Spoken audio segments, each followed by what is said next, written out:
Are not who you think you are, but you are condemned to be who you think you are. This is a quote that I heard from Sam Harris, and honestly, I thought this was one of the most profound things I've heard him say.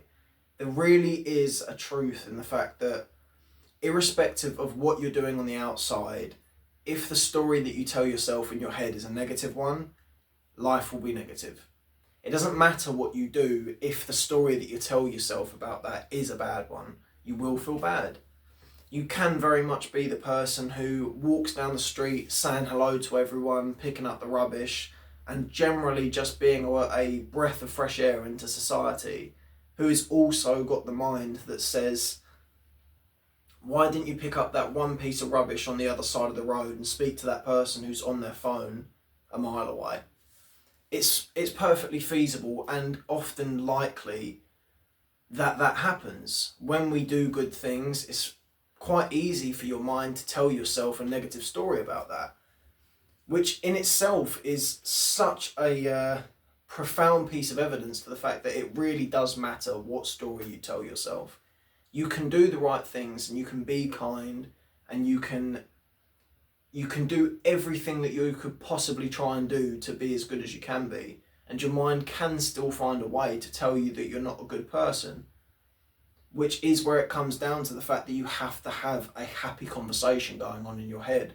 Your mind is with you all the time, and over the infinite amount of time that it has in your head, it will turn things negatively if you don't counteract it and if you don't teach it to be good and to look at yourself in a positive manner. And that's where I think Sam's biggest his biggest accomplishment is the way that he has managed to teach people meditation, and the way that he has taught me the notice your feelings method of meditation. It's fantastic, and it really does have a power to it. And I have done a video on this, I'll link that in the description, you can go and watch.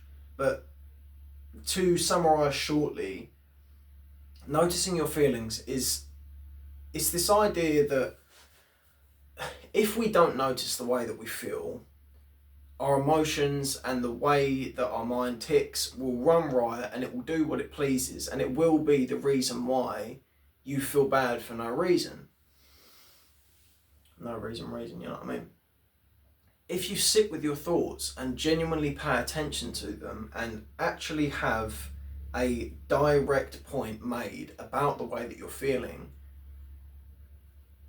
our emotions have so much less power. They almost have no power.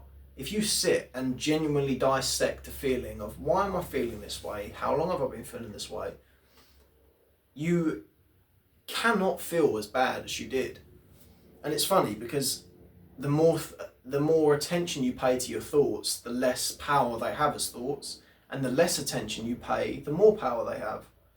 And ultimately, that's the critical component of the quote mentioned at the start of this video. And yeah, that's it for today. So, take care.